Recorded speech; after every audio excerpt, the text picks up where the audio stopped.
Bismillahirrahmanirrahim. Alhamdulillahirabbil alamin wal aqibatu lil muttaqin wala udwana illa 'alal zalimin. Wassalatu wassalamu ala rasulil karim wa ala alihi wa sahbihi ajma'in. Allahumma salli ala Muhammad wa ala ali Muhammad. Rabbi shrah li sadri wa yassir li amri wa hlul 'uqdatam min lisani yafqahu qawli.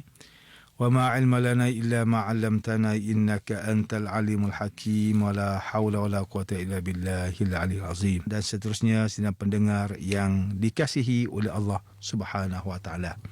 Kita sambung perbincangan kuliah tafsir kita untuk siri yang ke-6 di mana Allah Subhanahu wa taala menyatakan wa 'ala rabbihim yatawakkalun, dan kepada Tuhan mereka bertawakal.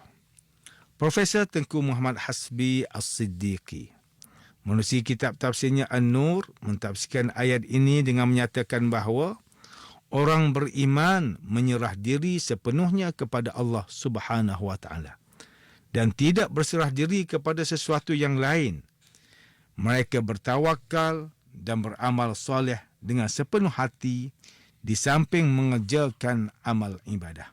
Menurut Profesor Dr. Hamka, dalam mentafsirkan wa 'ala rabbihim yatawakkalun, bahawa mengamalkan sifat takwa, mengamalkan sifat tawakal tidak bermakna seseorang itu perlu mengabaikan usaha dan ikhtiar.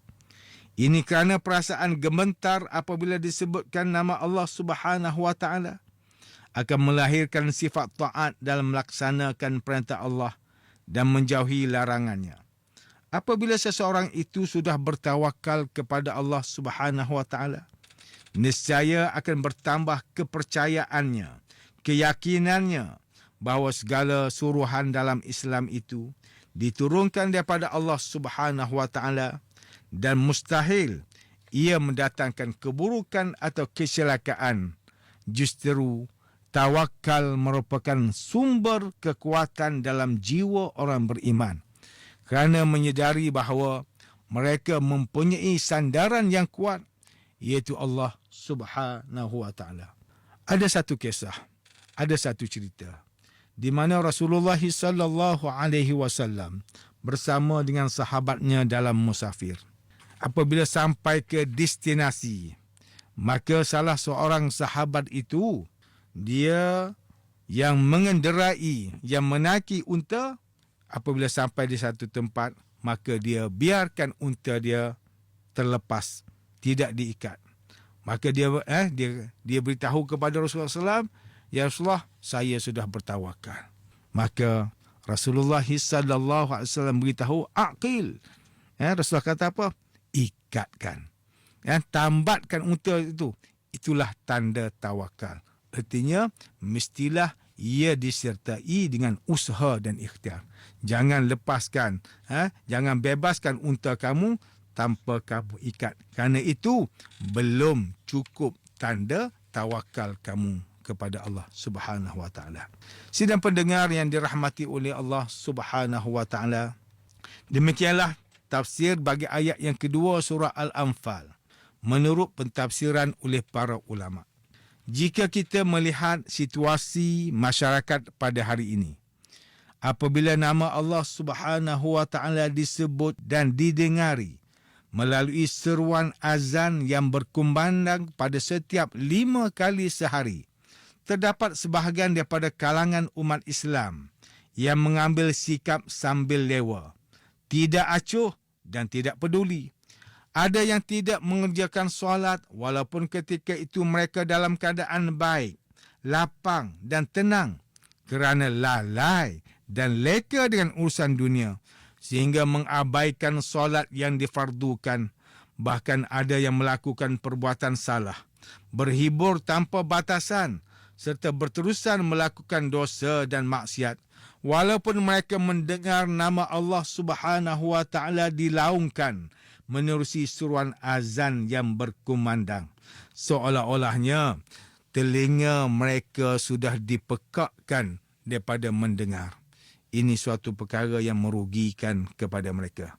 Justru sikap dan perbuatan ini perlulah dihindari oleh umat Islam kerana mengerjakan solat 5 waktu sehari semalam merupakan kewajipan yang diperintahkan oleh Allah Subhanahu wa taala.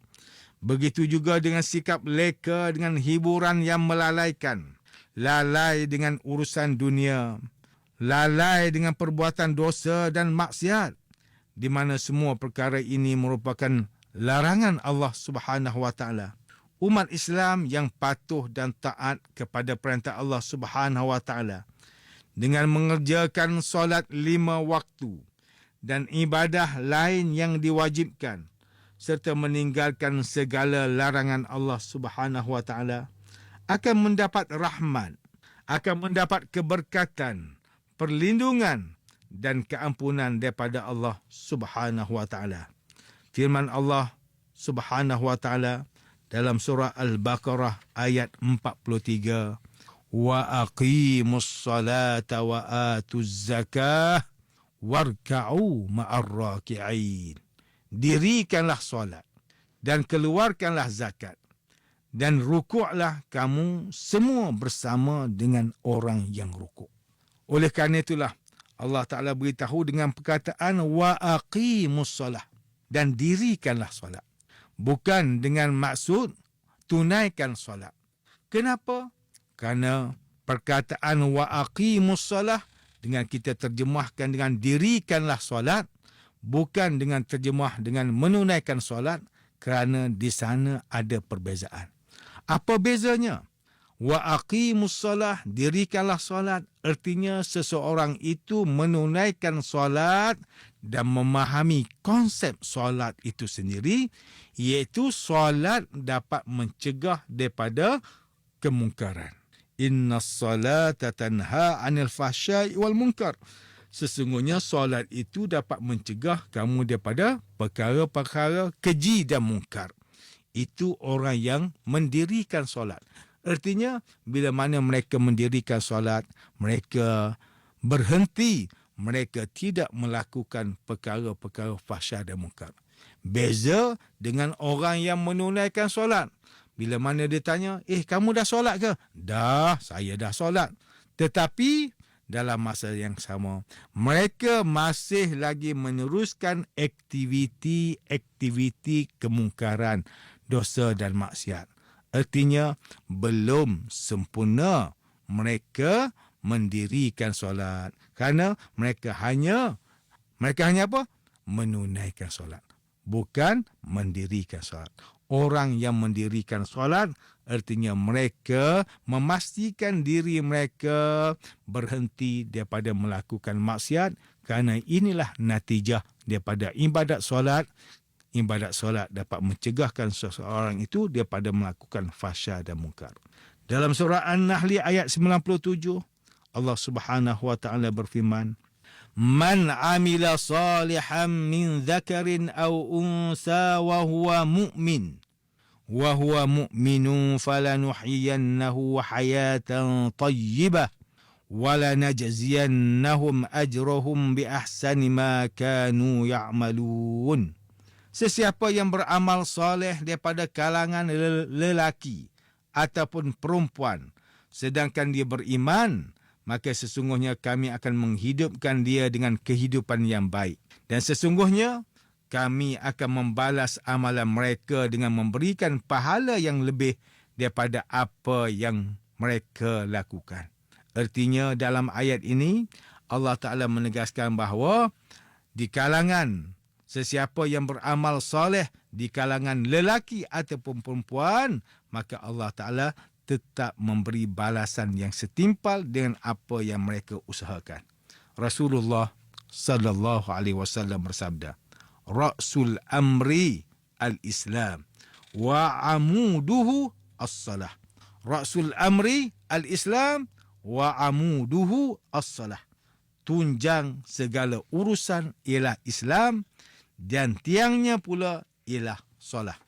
Siapa pendengar yang dikasihi oleh Allah Subhanahu wa taala, antara pengajaran yang boleh kita ambil daripada tafsir ayat kedua surah Al-Anfal ini ialah: pertama, setiap orang Islam hendaklah menanamkan dalam hati perasaan gerun dan takut terhadap azab siksaan Allah Subhanahu wa taala supaya dapat melahirkan kesempurnaan iman dan sifat takwa.